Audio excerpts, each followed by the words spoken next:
Data analyst एक ऐसा professional होता है जो डेटा को इकट्ठा करता है, उसको प्रोसेस करता है और उसका एनालिसिस करता है, और ये करके वो उससे जो भी इंपॉर्टेंट इन्फॉर्मेशंस होते हैं वो निकालता है। ये डाटा कुछ भी हो सकता है, जैसे किसी बिजनेस के अंदर अगर हम बात करें तो HR का डाटा हो सकता है, या फिर फाइनेंस का डाटा हो सकता है, या स्टॉक का डाटा हो सकता है।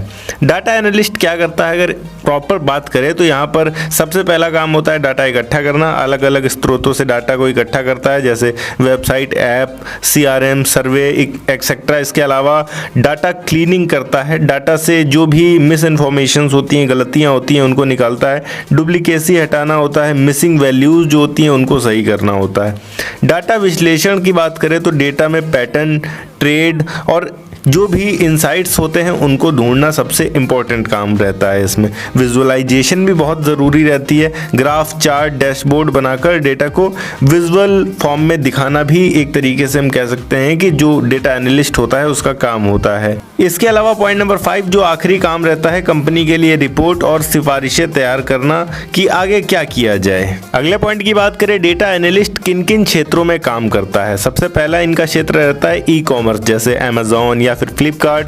दूसरा क्षेत्र होता है बैंकिंग, फाइनेंस। तीसरा क्षेत्र होता है हेल्थ केयर। इसके अलावा मार्केटिंग कंपनियां रहती हैं, सरकारी संस्थाएं रहती हैं, एजुकेशन सेक्टर रहती हैं। तो ये समझिए कि हर सेक्टर में डेटा एनालिस्ट की बहुत बड़ी ज़रूरत है। और आज के टाइम में जो AI का ट्रेंड चल रहा है, AI में तो और भी ज़्यादा बड़े लेवल पे डेटा की ज़रूरत पड़ती है, जिसके लिए डेटा एनालिस्ट की डिमांड बहुत ज़्यादा बड़े लेवल पे है। डाटा एनालिस्ट आप कैसे बन सकते हैं, अगर इसकी बात करें तो स्टेप बाय स्टेप यहाँ पर मैं आपको चीज़ें बताता हूँ।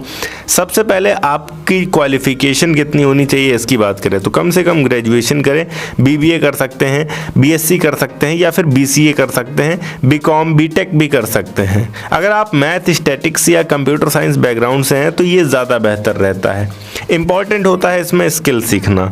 सबसे पहले होता है आपको एक्सेल बेसिक और एडवांस सीखिए, बहुत ज़्यादा इंपॉर्टेंट होता है। दूसरा SQL डेटा क्वेरी करने के लिए। तीसरा पाइथन या फिर R सीख सकते हैं डेटा विश्लेषण या फिर ऑटोमेशन के लिए एक तरीके से। पावर BI या फिर टेबल्यू विजुअलाइजेशन टूल है, इसको भी आपको सीखना है। इसके अलावा स्टैटिक्स और डाटा इंटरप्रिटेशन की भी समझ आपके अंदर होनी चाहिए। कोर्स की बात करें तो ऑनलाइन कोर्सेज भी आपको मिल जाएंगे यहाँ पर, जैसे Coursera, Google data analytics course या फिर Udemy, simply learn, great learning जैसे कोर्सेस, या फिर आप किसी इंस्टीट्यूट से भी सीख सकते हैं। पॉइंट नंबर 4 की बात करें, इसमें आपको प्रैक्टिस भी करना होगा। केगल पर डेटा प्रोजेक्ट करें, गिटहब पर अपना पोर्टफोलियो बनाएं, फ्री में मॉक प्रोजेक्ट्स भी करें, जिससे आपका जो एक्सपीरियंस है वो बढ़ पाएगा, आपका हाथ साफ हो पाएगा। पॉइंट नंबर 5 की बात करें, इंटर्नशिप और जॉब अप्लाई करें।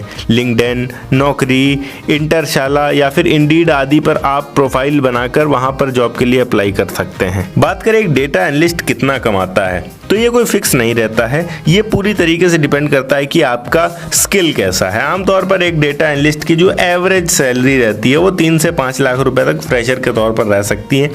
2 से 3 साल के एक्सपीरियंस के बाद 6 से 12 लाख हो सकती है। जब आपका एक्सपीरियंस थोड़ा और बढ़ जाता है, आप सीनियर लेवल पे चले जाते हैं, तकरीबन 8 से 10 साल का एक्सपीरियंस हो जाता है, तो आप 12 से 20 लाख रुपए तक भी कमा सकते हैं। It's all about your experience. मैं गारंटी नहीं दे रहा हूँ कि आप इतना ही कमाएंगे, but most of the data analyst on an average इतना ही कमाते हैं। ओके, तो अगर वीडियो अच्छी लगी हो तो वीडियो को लाइक करके चैनल को सब्सक्राइब जरूर कर दीजिएगा। धन्यवाद।